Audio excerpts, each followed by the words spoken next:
Debate വിത്ത് സ്മൃതി പരുത്തിക്കാട്. ആദ്യമേ പറയട്ടെ, ആത്മഹത്യ ഒന്നിനും പരിഹാരമല്ല. മാനസികാരോഗ്യ വിദഗ്ധരുടെ സഹായം തേടുക, അതിജീവിക്കാൻ ശ്രമിക്കുക. അപ്പോഴും അനീഷ് ജോർജിന്റെ മരണത്തിൽ എന്തിനു വേണ്ടി, എന്തുകൊണ്ട് എന്ന ചോദ്യം അവശേഷിക്കുകയാണ്. BJP ഒഴികെയുള്ള രാഷ്ട്രീയ പാർട്ടികളെല്ലാം ഒന്നിച്ചെതിർത്തിട്ടും സമയമൊന്ന് നീട്ടിവെക്കാൻ ആവർത്തിച്ചാവർത്തിച്ചാവശ്യപ്പെട്ടിട്ടും ഉദ്യോഗസ്ഥർ സംഘർഷങ്ങളിലേക്ക് നീങ്ങുമെന്ന് ഇന്നലെ പോലും ഓർമ്മപ്പെടുത്തിയിട്ടും പിടിച്ചപിടിയാൽ പരിഷ്കരണവുമായി മുന്നോട്ടു പോകാൻ എന്താണ് കമ്മീഷൻ ഇത്ര ധൃതി? ബൂത്ത് ലെവൽ ഓഫീസർമാരെ അമിത ജോലിഭാരത്തിലേക്ക് തള്ളിവിടുന്നത് എന്തിനാണ്? SCR രക്തസാക്ഷിയോ എന്നതാണ് ചോദ്യം.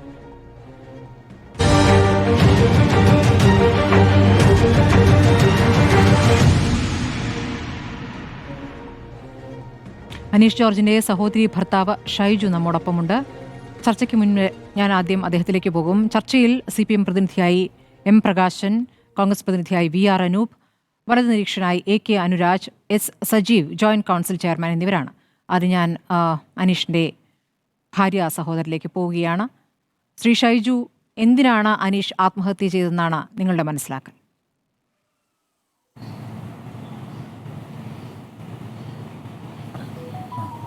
ഹലോ.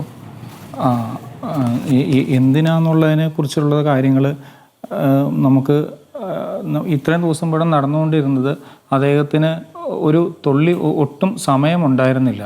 ഒന്നാമത് അദ്ദേഹത്തിൻ്റെ വ്യക്തിപരമായ കാര്യങ്ങളിൽ പോലും ഒന്ന് മക്കളെയോട് വർത്തമാനം പറയാനോ മറ്റൊരു കാര്യങ്ങൾക്കും അദ്ദേഹത്തിന് സമയമുണ്ടായിരുന്നില്ല. കാരണം ഈ ഒരു BLOയുടെ വർക്കുമായി ബന്ധപ്പെട്ട് അത് തീർക്കുന്നതിനുമായി ബന്ധപ്പെട്ടിട്ടുള്ള ഒരു ഓട്ടത്തിലായിരുന്നു അദ്ദേഹം. അതുതന്നെയാണ് മെയിനായിട്ടും. ആ ഒരു സമ്മർദ്ദം താങ്ങാൻ പറ്റാതെ വന്നതുകൊണ്ടാണ് അദ്ദേഹം ഇങ്ങനെ ഒരു കാര്യം ചെയ്തതെന്നാണ് ഞാൻ വിചാരിക്കുന്നത്. കഴിഞ്ഞ ദിവസം തന്നെ അവരുടെ കുട്ടിക്ക്, ഏറ്റവും കുട്ടിക്ക് പനിയും മറ്റ് അസുഖങ്ങളുമായിട്ട് മംഗലാപുരം കൊണ്ടുപോകുന്നതിന് പോലും അദ്ദേഹത്തിന് സമയമുണ്ടായിരുന്നില്ല. പ്രായമായ മാതാപിതാക്കളാണ് ഇവിടുന്ന് വേറൊരു വണ്ടി വിളിച്ചിട്ട് അവർ മംഗലാപുരം കൊണ്ടുപോകേണ്ടി വന്നത്. അപ്പോൾ അതൊക്കെ അദ്ദേഹത്തിന് ഒരിക്കലും താങ്ങാൻ പറ്റാത്ത ഒരു ഇതായിട്ട് അദ്ദേഹത്തിൻ്റെ മനസ്സിൽ ഉണ്ടായിരിക്കാം. അതുകൊണ്ട് അതായിരിക്കണം ഏറ്റവും പ്രധാനപ്പെട്ട കാര്യം. പിന്നീട് പല കോണുകളിൽ നിന്നുള്ള സമ്മർദ്ദവും എല്ലാം കൂടെ വന്നപ്പം അദ്ദേഹത്തിന് അങ്ങനെ ഒരു പെട്ടെന്ന് ആ ഒരു നിമിഷത്തിൽ അങ്ങനെ ചെയ്തു പോയി എന്നാണ് ഞാൻ കരുതുന്നത്. ജീവിതം അതെങ്ങനെയാണെന്ന് അങ്ങ് നേരിട്ട് കാണുന്നുണ്ടോ? തൊട്ടടുത്ത് തന്നെയാണോ താമസിക്കുന്നത്? അതോ നിങ്ങൾ ഒരുമിച്ചാണോ? രാവിലെ വീട്ടിൽ നിന്ന് പോയാൽ പിന്നെ എങ്ങനെയാണ് ജോലി കഴിഞ്ഞ് എപ്പോഴെത്തും? വന്നു കഴിഞ്ഞാൽ ആ ജോലി തീരുന്നുണ്ടോ? ഞാൻ ആ വീട്ടിലല്ല താമസിക്കുന്നത്. ഞങ്ങൾ വേറെയാണ് താമസിക്കുന്നത്. ഞാൻ അവരുടെ അനീഷിൻ്റെ സഹോദരിയുടെ ഭർത്താവാണ്. പക്ഷേ നമ്മൾ ഫോൺ വിളിക്കുമ്പോൾ ഒക്കെ പറയുന്ന കേൾക്കാം, വന്നു കഴിഞ്ഞാൽ രാവിലെ പോയി കഴിഞ്ഞാൽ വീട്ടിൽ എപ്പോഴെങ്കിലും ഒരു സമയത്ത് വന്ന് എന്തെങ്കിലും ഒരു ഗ്ലാസ് പച്ചവെള്ളം എടുത്ത് കുടിച്ചു, എന്നിട്ട് തന്നെ അടുത്ത ഈ സെക്ഷനിലേക്ക് പോവുകയാണ് ചെയ്യുന്നത്. വീട്ടിൽ വന്ന് രാത്രി ആയിക്കഴിഞ്ഞാലും ഇദ്ദേഹം റൂമിൽ തന്നെ ആയിരിക്കും. കാരണം ഈ കിട്ടിയ സാധനങ്ങൾ മുഴുവൻ സോർട്ട് ചെയ്തെടുക്കാനും മറ്റുള്ള കാര്യങ്ങൾക്ക് വേണ്ടിയിട്ട് ഇങ്ങനെ ഭയങ്കര ടെൻഷനായിട്ട് തന്നെയാണ് ഉണ്ടായിരുന്നത്. സുഹൃത്തുക്കളൊക്കെ ആയിട്ട് സംസാരിക്കും. അപ്പോൾ അവരൊക്കെ പറയുമായിരുന്നു, ഇത് ഏതായാലും തീരാറായല്ലോ, ഇനി ഒരു ദിവസവും കൂടെ അല്ലേ ഉള്ളൂ, അതുകൊണ്ട് എത്രയും പെട്ടെന്ന് തീർത്ത് കൊടുക്കാം എന്ന രീതിയിലൊക്കെ അവരെല്ലാവരും ഒരു ധൈര്യം കൊടുക്കുമായിരുന്നു. ഇന്നലെയും ഇതേപോലെ തന്നെ രാത്രി 11 മണി വരെ 11:30 വരെയൊക്കെ അദ്ദേഹം ഇരുന്ന് വർക്ക് ചെയ്തിരുന്നതാണ്. കാരണം ഇതിൻ്റെ പേപ്പറുകൾ ഇതിൻ്റെ ആൾക്കാർ കൊണ്ടേ കൊടുക്കുന്നത് ഒരേ സൈഡിൽ നിന്നായിരിക്കുകയല്ല, പല വശങ്ങളിൽ നിന്നുള്ള, പല സൈഡുകളിൽ നിന്നുള്ള, പല ഭാഗത്തു നിന്നുള്ള പേപ്പറുകളായിരിക്കും കൊണ്ടേ കൊടുക്കുന്നത്. അപ്പോൾ ഇതെല്ലാം എടുത്ത് സോർട്ട് ചെയ്ത് വെക്കുക എന്ന് പറയുന്നത് വളരെ വലിയ ബുദ്ധിമുട്ടേറിയൊരു പണിയായിരുന്നു. അപ്പോൾ അദ്ദേഹം ഇങ്ങനെ ഇടയ്ക്ക് പറയായിരുന്നു, ഇതൊന്ന് കഴിഞ്ഞ് കിട്ടിയാൽ മതിയായിരുന്നു എന്നുള്ളതിനെക്കുറിച്ച്. ഇതൊന്ന് ഒഴിവാക്കി തരാൻ അഭ്യർത്ഥിച്ചിരുന്നു അല്ലേ? അദ്ദേഹം 3-4 പ്രാവശ്യം ഇദ്ദേഹത്തെ അവർ അധികാരികളോട് പറഞ്ഞിരുന്നു എന്നാണ് അറിയാൻ വേണ്ടി കഴിഞ്ഞത്, ഇതിൽ നിന്നും ഒഴിവാക്കി തരണം എന്ന് പറഞ്ഞിട്ട്. പക്ഷെ അതും ആരും അത്ര ചെവിക്കൊണ്ടില്ല. ഇത് ഈ ജോലി ഭാരത്തെ കുറിച്ചിട്ട് ആരോടൊക്കെയാണ് അദ്ദേഹത്തിന്റെ ബുദ്ധിമുട്ട്, സമ്മർദ്ദം പങ്കുവച്ചിരുന്നത്? ഭാര്യ, അച്ഛനും അമ്മയോടൊക്കെ പറഞ്ഞിരുന്നു അല്ലേ? അവരുടെ കാര്യം നോക്കാൻ പോലും കഴിയാത്ത അവസ്ഥയായിരുന്നു. അതെ അതെ, തീർച്ചയായിട്ടും അവർ വീട്ടിലാണ് അവരിതൊക്കെ പറയുമായിരുന്നു. വന്നു കഴിഞ്ഞിട്ട് ഇന്ന വർക്കുകൾ ഇനി തീരാനുണ്ട് എന്നുള്ള കാര്യങ്ങളൊക്കെ പറയുമായിരുന്നു. അപ്പോൾ വീട്ടിലെ കാര്യങ്ങളൊന്നും നോക്കാൻ പറ്റാതെ വരുന്ന ഒരു സാഹചര്യം കൂടെ, കുട്ടികളുടെ ചെറിയ കുട്ടിയാണ്, ഒരു 5.5 വയസ്സുള്ള കുട്ടിയുണ്ട്. അപ്പോൾ ആ ഒരു കുട്ടിയുടെ കാര്യങ്ങൾ പോലും നോക്കാൻ പറ്റാത്ത ഒരു സാഹചര്യം വന്നത് കൊണ്ട് അത്രയേറെ പുള്ളി ഒരു മാനസികമായിട്ട് സമ്മർദ്ദത്തിലുണ്ടായിരുന്നു. ഈ സമ്മർദ്ദം ഏതു തലത്തിൽ നിന്നാണ്? ഈ കളക്ടറേറ്റിൽ നിന്നുള്ള സമ്മർദ്ദം, ഇപ്പോൾ മറ്റൊരു ജില്ലയിലെ അവസ്ഥ, മറ്റൊരു ജില്ലയിൽ കോഴിക്കോട് നിന്നുള്ള കളക്ടറുടെ ഒരു ഒരു ഒരു സമ്മർദ്ദത്തിൻ്റെ ശബ്ദരേഖ ഇപ്പോൾ നമ്മൾ കേൾക്കുകയുണ്ടായി. എല്ലായിടത്തും ആ സാഹചര്യമുണ്ട് എന്ന് വേണം മനസ്സിലാക്കാൻ. ഇപ്പോൾ അതല്ലാതെ രാഷ്ട്രീയ പാർട്ടികളിൽ നിന്നും സമ്മർദ്ദം ഉണ്ടായിരുന്നു ഷൈജു? ഇടയ്ക്ക് വിളിക്കുമ്പോൾ പറയായിരുന്നു ഇങ്ങനെ വിവിധ രാഷ്ട്രീയ പാർട്ടികളും ഇങ്ങനെ സമ്മർദ്ദം ചെലുത്തുന്നുണ്ട് എന്നുള്ള കാര്യം കൂടെ അവർ സംസാരിക്കാറുണ്ടായിരുന്നു. അത് ആരെ എന്താണെന്നൊന്നും പറഞ്ഞില്ല അല്ലേ?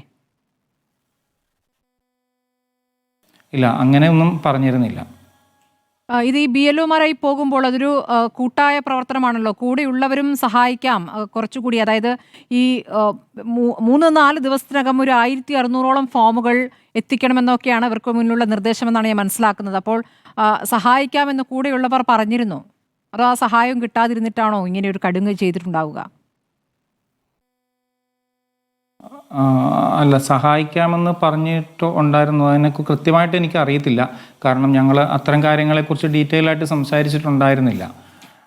വീട്ടിലങ്ങനെ പറഞ്ഞിട്ടില്ല എനിക്ക്.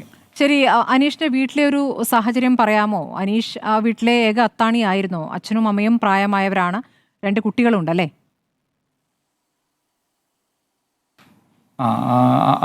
അപ്പച്ചനുണ്ട്, അമ്മയുണ്ട്, ഒരു സഹോദരനും കൂടി ഉണ്ട്. അവർ എറണാകുളത്താണ് വർക്ക് ചെയ്യുന്നത്. പിന്നെ വീട്ടിലുള്ളത് അച്ഛൻ, അമ്മ, പിന്നെ അനീഷിൻ്റെ വൈഫ്, 2 കുട്ടികൾ. ഒരാൾ 7ാം ക്ലാസ്സിൽ പഠിക്കുന്നു, ഒരാൾ UKGയിലാണ് പഠിക്കുന്നത്, ആൺകുട്ടി, ഇളയ കുട്ടി. സാമ്പത്തികമായി എങ്ങനെയാണ് സാഹചര്യം? അനീഷ് മാത്രമായിരുന്നു വീടിൻ്റെ കാര്യങ്ങളും മറ്റ് കാര്യങ്ങളും എല്ലാം നോക്കിക്കൊണ്ടിരുന്നത്. അപ്പോൾ പെട്ടെന്ന് ഇങ്ങനെ ഒരു സാഹചര്യം കൂടെ വന്നപ്പോഴത്തേനും എല്ലാം പെട്ടെന്ന് അദ്ദേഹത്തിൻ്റെ കയ്യിൽ നിന്ന് കൈവിട്ട് പോയി എന്ന് വേണം കരുതാൻ വേണ്ടിയിട്ട്. സ്കൂളിലായിരുന്നു ജോലി അല്ലേ?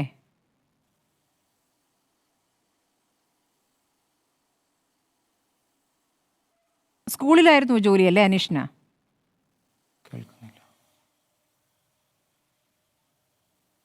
ഷൈജു കേൾക്കാമോ?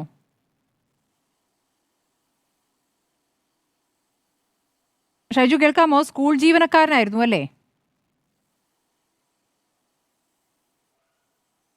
ശരി, അനീഷ് ജോർജിൻ്റെ സഹോദരി ഭർത്താവ് ഷൈജുവാണ് പ്രതികരിച്ചത്. വീട്ടിലെ കാര്യങ്ങൾ നോക്കാൻ പോലും പറ്റാത്ത രീതിയിലുള്ള സമ്മർദ്ദമായിരുന്നു. കുഞ്ഞിൻ്റെ അസുഖം വന്നപ്പോൾ പോലും ആ അച്ഛന് സഹായിക്കാൻ പറ്റാതെ, കൂടെ നിൽക്കാൻ പറ്റാതിരുന്ന സാഹചര്യം ഉണ്ടായിരുന്നു എന്നുള്ളതാണ്. ആ സമ്മർദ്ദമാണ് ആത്മഹത്യയിലേക്ക് നയിച്ചത് എന്ന് തന്നെയാണ് ബന്ധുവിൻ്റെ പ്രതികരണം. ഞാൻ ചർച്ചയിലേക്ക് കിടക്കുകയാണ്.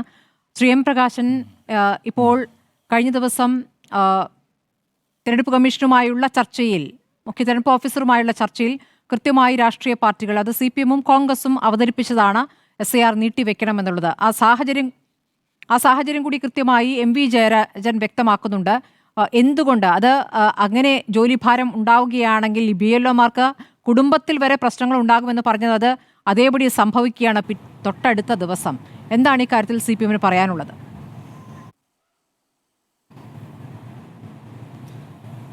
ഇതിൽ യാഥാർത്ഥ്യബോധത്തോടെ കാര്യങ്ങളെ കാണുന്നില്ല തെരഞ്ഞെടുപ്പ് കമ്മീഷൻ എന്നുള്ളതാണ് യഥാർത്ഥത്തിൽ ഉണ്ടായിട്ടുള്ള കാര്യം. കേരളത്തിൽ ഇലക്ഷൻ കമ്മീഷൻ ഈ കാര്യം സംബന്ധിച്ച് യോഗം വിളിച്ചു ചേർത്തപ്പോൾ എല്ലാ രാഷ്ട്രീയ പാർട്ടികളും BJP ഒഴിച്ച് ഇത് പൊതുവിൽ നടത്താൻ പാടില്ല എന്നുള്ളതിലേക്കുള്ള ശക്തമായിട്ടുള്ള അഭിപ്രായം രേഖപ്പെടുത്തി. അതോടൊപ്പം തന്നെ ഇനി നിർബന്ധമായി നടത്തേണ്ടി വരികയാണെങ്കിൽ ഈ തദ്ദേശ സ്ഥാപന തെരഞ്ഞെടുപ്പിൻ്റെ സമയത്ത് ഇത് നടത്തുന്നത് യാതൊരു കാരണവശാലും പ്രായോഗികമാവില്ല എന്നുള്ള കാര്യം ചൂണ്ടിക്കാണിച്ചതാണ്. പിന്നീട് നടന്ന 2 യോഗങ്ങളിലും ഈ കാര്യം സംബന്ധിച്ചിടത്തോളം രാഷ്ട്രീയ പാർട്ടികൾ ചൂണ്ടിക്കാട്ടിയിട്ടുണ്ട്. ഇന്നലെ നടന്നിട്ടുള്ള യോഗത്തിൽ നേരത്തെ ഇത് അനുകൂലിക്കാൻ വേണ്ടി മുന്നോട്ടേക്ക് വന്ന BJP ഉൾപ്പെടെ ഇതെന്തായാലും മാറ്റിവെക്കണം. കാരണം 2 ലക്ഷത്തിലേറെ പേരെയാണ് സംസ്ഥാന ഇലക്ഷൻ കമ്മീഷൻ തദ്ദേശ സ്ഥാപന തെരഞ്ഞെടുപ്പുമായി ബന്ധപ്പെട്ട് ഇലക്ഷൻ ഡ്യൂട്ടിയിൽ നിയോഗിച്ചിട്ടുള്ളത്. അതിലേതാണ്ട് 60% ആളുകൾ SIR ഡ്യൂട്ടി ചെയ്യാൻ ബാധ്യസ്ഥമാണ്. എങ്ങനെയാണ് ഈ ഭാരിച്ച 2 ജോലികളും ഒന്നിച്ച് നിർവഹിക്കാനാവുക എന്നുള്ളത് ആലോചിക്കേണ്ടത് ഇലക്ഷൻ കമ്മീഷനാണ്. ഒരു കാരണവശാലും ഈ കാര്യങ്ങളാകെ ആലോചിക്കാൻ സാധിക്കുന്നതല്ല. ഇവിടെ ഇന്നലെ സംസ്ഥാന തലത്തിൽ നടന്ന യോഗത്തിൽ 15% ബാക്കി എന്നാണ് ഇലക്ഷൻ കമ്മീഷൻ പറഞ്ഞത്. അത് വസ്തുതയല്ല എന്നുള്ളത് CPM ആ യോഗത്തിനകത്ത് വ്യക്തമാക്കിയിട്ടുണ്ട്. 68 അസംബ്ലി മണ്ഡലങ്ങളിൽ യഥാർത്ഥത്തിൽ സംസ്ഥാന ശരാശരിയേക്കാൾ താഴെയാണ് ഈ കൊടുത്തിരിക്കുന്ന വിതരണം ചെയ്തിരിക്കുന്ന ഫോറം എന്നുള്ള കാര്യം വ്യക്തമാക്കിയിട്ടുണ്ട്. ഇപ്പോൾ കണ്ണൂർ ജില്ലയിൽ നടന്നിരിക്കുന്ന യോഗത്തിൽ ഞാനാണ് പങ്കെടുത്തത്. പകുതിയോളം ആളുകൾക്ക് ഇനി ഫോറം വിതരണം ചെയ്യാനുണ്ട് എന്നുള്ളതാണ് അവിടെ പരിശോധിച്ചപ്പോൾ കാണാൻ വേണ്ടി കഴിഞ്ഞിരിക്കുന്നത്. അപ്പോൾ ഇത് നിർബന്ധമായിട്ടും ഈ ശനിയും ഞായറും കൊണ്ട് പൂർണ്ണമായിട്ട് പൂർത്തീകരിക്കണം എന്ന് പറഞ്ഞാൽ എങ്ങനെയാണ് ആ കാര്യം പൂർത്തീകരിക്കാൻ വേണ്ടി കഴിയുക? ഈ ഫോറമാകെ നിലവിലുള്ള വോട്ടർമാരുടെ മുഴുവൻ വീടുകളിലേക്ക് കൊണ്ടുപോയി കൊടുക്കുക, എന്നിട്ട് അതിന് റിപ്പോർട്ട് കൊടുക്കുക എന്ന് പറയുന്നത് വളരെ വളരെ ആയാസകരമായിട്ടുള്ള ഒരു ജോലിയാണ്. ആ ജോലി യഥാർത്ഥത്തിൽ ആളുകളെ എടുപ്പിക്കുന്നത്. ഇപ്പോൾ സംസ്ഥാനത്തുള്ള എല്ലാ സർവീസ് സംഘടനകളും BJPയുടെ ആളുകൾ ഉൾക്കൊള്ളുന്ന സംഘടന ഉൾപ്പെടെ ഇത് ഇപ്പോൾ ഒരു കാരണവശാലും നടത്താൻ കഴിയില്ല. തദ്ദേശ തെരഞ്ഞെടുപ്പിൻ്റെ സമയത്ത് ഇത് മാറ്റിവെക്കണം എന്നുള്ള കാര്യം ആവശ്യപ്പെട്ടിട്ടുണ്ട്.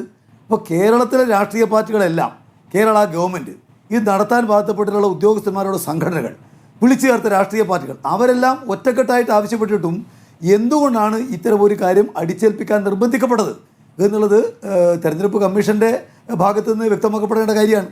യഥാർത്ഥത്തിൽ വലിയ നിലക്കുള്ള സമ്മർദ്ദം ഇപ്പോൾ അദ്ദേഹത്തിൻ്റെ അച്ഛൻ, അതുപോലെ തന്നെ അദ്ദേഹത്തിൻ്റെ സഹോദരി ഭർത്താവ് ഷാജി ഇപ്പോൾ സംസാരിച്ചിട്ടുണ്ട്. യഥാർത്ഥത്തിൽ വളരെ വലിയ സമ്മർദ്ദത്തിലായിരുന്നു ആ ചെറുപ്പക്കാരൻ എന്നുള്ളത് വളരെ വളരെ വ്യക്തമാണ്. അദ്ദേഹത്തിന് ഊണില്ല, ഉറക്കമില്ല. ഇന്നലെ രാത്രി ഏതാണ്ട് 12 മണി വരെ ഈ കാര്യം എടുത്ത് തീരാത്തപ്പോൾ അദ്ദേഹത്തോട് നിങ്ങൾ ഇനി ഉറങ്ങ്, ബാക്കി കാര്യങ്ങൾ പിന്നീട് നോക്കാം എന്ന് പറഞ്ഞ് അദ്ദേഹത്തോട് ഉറങ്ങാൻ പറയുകയാണ് ഉണ്ടായത് എന്ന് അദ്ദേഹത്തിൻ്റെ കുടുംബാംഗങ്ങൾ വ്യക്തമാക്കിയിട്ടുണ്ട്. അപ്പോൾ യഥാർത്ഥത്തിൽ ഈ വലിയ നിലക്കുള്ള ഭാരം അത് അടിച്ചേൽപ്പിച്ചിട്ടുള്ള ഒരു നിലയിൽ നിന്നുണ്ടായിരിക്കുന്ന ആഘാതമാണ് ഈ കാര്യത്തിൽ അദ്ദേഹത്തെ ഇങ്ങനെ ഒരു കടുതയിലേക്ക് പ്രേരിപ്പിച്ചത് എന്ന് അദ്ദേഹത്തിൻ്റെ പിതാവ് തന്നെ പറഞ്ഞിട്ടുണ്ട്. അദ്ദേഹത്തിൻ്റെ വാക്കുകൾ നമ്മൾ കേട്ടതാണ്. SIRമായി ബന്ധപ്പെട്ട് കുറേ ദിവസമായി ഭയങ്കര ടെൻഷനിലാണ് അദ്ദേഹം നടക്കുന്നത്. ഇതുപോലെ ബുദ്ധിമുട്ടുള്ള ഒരു ജോലി അതിന് ടെൻഷനിൽ നിന്ന് ഉണ്ടായിപ്പോയതാണ് ഈ കടുകൈ എന്ന് അദ്ദേഹത്തിന്റെ അച്ഛൻ വ്യക്തമാക്കിയിട്ടുണ്ട്. എന്ന് രാഷ്ട്രീയ പാർട്ടികളുടെ സമ്മർദ്ദവും പറയുന്നുണ്ട്. ഫോം എത്തിക്കാത്തതിൽ അങ്ങനെ ഒരു സമ്മർദ്ദം ഉണ്ടായിരുന്നു. രാഷ്ട്രീയ പാർട്ടികളും ഫോം എത്തിക്കാൻ സമ്മർദ്ദം ചെലുത്തി എന്നുള്ളൊരു ആരോപണമുണ്ട്. രാഷ്ട്രീയ പാർട്ടികൾക്ക് ഇതിലൊരു റോളില്ലല്ലോ. ഇതിൽ രാഷ്ട്രീയ പാർട്ടികൾക്ക് അവിടെ ഫോം എത്തിച്ചു കൊടുക്കുക എന്ന് പറയുന്ന കാര്യമാണ് ഇപ്പോൾ നടക്കുന്നത്. എത്തിച്ചു കൊടുത്തതിൻ്റെ വിവരം അവർ ഉദ്യോഗസ്ഥന്മാർക്ക് കൊടുക്കുക. ഇപ്പോൾ അദ്ദേഹം ഈ രാത്രി എഴുതിക്കൊണ്ടിരിക്കുന്നത് എന്താ? എത്തിച്ചു കൊടുത്തിരിക്കുന്ന വീടുകളുടെ വിവരമാണല്ലോ റിപ്പോർട്ട് ചെയ്യേണ്ടത്. അപ്പോൾ അതാണ് അദ്ദേഹത്തിന് കുറേ ദിവസമായിട്ട് ഭക്ഷണം കഴിക്കാനാവുന്നില്ല, മകനെ ഡോക്ടറെ കാണിക്കാനാവുന്നില്ല, ഒരു ജോലിയും ചെയ്യാൻ വ്യക്തിപരമായിട്ടുള്ള കാര്യങ്ങൾ പോലും നിർവഹിക്കാനാവുന്നില്ല. ഇതെല്ലാം എത്തിച്ചിരിക്കുന്നത് ഈ സമ്മർദ്ദമാണ്. രാഷ്ട്രീയ പാർട്ടികൾക്ക് ഇതിനകത്ത് വേറെ റോളൊന്നുമില്ല. അല്ല, പക്ഷേ പ്രാദേശികമായി രാഷ്ട്രീയ പാർട്ടികളുടെ സഹായം ഇവർ തേടുന്നുണ്ട്. ഇവർക്ക് ഒന്നാമത് ഒരു സ്കൂളിലെ പ്യൂണായിരുന്നു ഇപ്പോൾ മരിച്ച അനീഷ്. ഇവർക്ക് നേരത്തെ ഈ ജോലി ചെയ്ത് ശീലവുമില്ലല്ലോ. ഇതിപ്പോൾ ആദ്യമായിട്ടുള്ള ഒരു ജോലിയാണ്. അപ്പോൾ അതിൻ്റെ ഒരു ആത്മവിശ്വാസക്കുറവുണ്ട്. അപ്പോൾ പ്രാദേശികമായി രാഷ്ട്രീയ നേതാക്കളുടെ സഹായം തേടുന്നുണ്ട്. അപ്പോൾ ഏതെങ്കിലും ഒരു രാഷ്ട്രീയ പാർട്ടിയിൽ പരിചയമുള്ള ഒരാളെ കൂടെ കൂട്ടുമ്പോൾ മറ്റേ രാഷ്ട്രീയ പാർട്ടിക്ക് അത് പ്രശ്നമാകുന്നു എന്ന രൂപത്തിൽ ഒരു കുഴപ്പമുണ്ടായിരുന്നു അവിടെ. അങ്ങനെ എന്തെങ്കിലും കുഴപ്പമുണ്ടായതായിട്ട് ഞങ്ങളറിയാം. ഇതിലിപ്പോൾ ഒരു ചെറുപ്പക്കാരൻ്റെ മരണത്തെ രാഷ്ട്രീയവൽക്കരിച്ച് ലാഭമുണ്ടാക്കാൻ ഏതെങ്കിലും പാർട്ടികൾ ശ്രമിക്കുന്നെങ്കിൽ അത് നിർഭാഗ്യകരം എന്നേ പറയാനുള്ളൂ. ഇപ്പോൾ CPMനെ സംബന്ധിച്ച് അദ്ദേഹം ഞങ്ങളോട് ഈ പറയുന്ന കാര്യത്തിലുള്ള പ്രയാസം സൂചിപ്പിച്ചിരുന്നു. ഇവിടെ ഒരു ഹെൽപ്പ് ഡെസ്ക് ഏർപ്പെടുത്താൻ സന്നദ്ധമാകുമോ എന്ന കാര്യം ഞങ്ങളുടെ സഖാക്കളോട് സംസാരിച്ചിരുന്നു. ഞങ്ങൾ ആ കാര്യം സംബന്ധിച്ചിടത്തോളമുള്ള സംവിധാനം ഏർപ്പെടുത്തിയിരുന്നു. അവിടെ ഏറ്റുകൊടുക്കുക വായനശാലയിൽ അതിനാവശ്യമായ നിലക്കുള്ള ഹെൽപ്പ് ഡെസ്ക് ഒരുക്കാം എന്ന കാര്യം ഞങ്ങൾ സംസാരിച്ചിരുന്നു. അപ്പോൾ അതുകൊണ്ട് അദ്ദേഹം ഇപ്പോൾ സാധാരണ രാഷ്ട്രീയ പാർട്ടികൾക്ക് നേരിട്ട് ഇതിൽ പങ്കെടുക്കാൻ ചാൻസ് ഇല്ല. ഓരോ രാഷ്ട്രീയ പാർട്ടിക്കും BLAമാരുണ്ട്. BLAമാരുമായി ബന്ധപ്പെട്ടാണ് ഈ കാര്യങ്ങൾ ചെയ്യുന്നത്. അതുകൊണ്ട് ഞങ്ങൾക്ക് പറയാനുള്ളത് ഇത് യഥാർത്ഥത്തിൽ ഉണ്ടായിട്ടുള്ളത് വലിയ നിലക്കുള്ള ജോലി ഭാരത്തിൻ്റെ സമ്മർദ്ദം കൊണ്ടാണ്. ഒരു ചെറുപ്പക്കാരൻ്റെ 2 പിഞ്ചു മക്കൾ മാത്രമുള്ള ഒരു കുടുംബത്തിൻ്റെ ഏകാവലംബമായ ഒരു ചെറുപ്പക്കാരൻ്റെ മരണത്തെ അനാവശ്യമായിട്ട് രാഷ്ട്രീയവൽക്കരിച്ച് ലാഭം ഉണ്ടാക്കാൻ ഏതെങ്കിലും പാർട്ടികൾ ശ്രമിക്കുന്നുവെങ്കിൽ അത് നിർഭാഗ്യകരമായിട്ടുള്ള കാര്യമാണ് എന്ന് ആ നാട്ടുകാർക്കെല്ലാം ബോധ്യമുള്ള കാര്യമാണ്. അങ്ങനെ ശ്രമിക്കരുത് എന്നേ അത്തരം ആളുകളോട് ഞങ്ങൾക്ക് പറയാനുള്ളൂ. ശരി, VR അനൂപ്, ഇതിപ്പോൾ എത്രത്തോളം സമ്മർദ്ദം ഉണ്ടായിരുന്നു എന്ന് ആ കുടുംബത്തിൻ്റെ സാക്ഷ്യപ്പെടുത്തലുണ്ട്. നേരത്തെ അച്ഛൻ്റെ പ്രതികരണം നമ്മൾ കണ്ടതാണ്. 1700 ഫോമുകളെങ്കിലും ഈ 4 ദിവസത്തിനകം വീടുകളിൽ എത്തിക്കണം എന്നാണ് ഇവർക്ക് നൽകിയിരിക്കുന്ന നിർദ്ദേശം. ഫോമുകൾ എത്തിച്ചാൽ പോരല്ലോ, അത് ഫില്ല് ചെയ്ത് വാങ്ങിക്കണം. പല വീടുകളിലേക്കും പോകുമ്പോൾ ആ വീട്ടുകാർ ഉണ്ടാകില്ല. ഇനിയിപ്പോൾ വീട്ടുകാർ ഉണ്ടായാൽ തന്നെ എല്ലാവരും ഉണ്ടാകില്ല. വീണ്ടും വീണ്ടും അവിടേക്ക് പോകേണ്ടി വരിക, ഫോം വാങ്ങാൻ പോകേണ്ടി വരിക. ആ തരത്തിൽ പലതവണ കയറി ഇറങ്ങേണ്ട സാഹചര്യമാണ്. അപ്പോൾ ഈ പറയുന്ന ഒരു കണക്കിലേക്ക് അവർക്ക് എത്തിക്കാൻ പറ്റുന്നില്ല എന്നൊരു യാഥാർത്ഥ്യം അവിടെ നിൽക്കുന്നു. എത്രത്തോളം മനുഷ്യത്വരഹിതമായ നടപടികളിലേക്കാണ് ഇപ്പോൾ തെരഞ്ഞെടുപ്പ് കമ്മീഷൻ കടന്നിരിക്കുന്നത്? അനൂപ്. മനുഷ്യത്വരഹിതമാണ് എന്നുള്ള കാര്യത്തിൽ ഒരു സംശയവുമില്ലല്ലോ.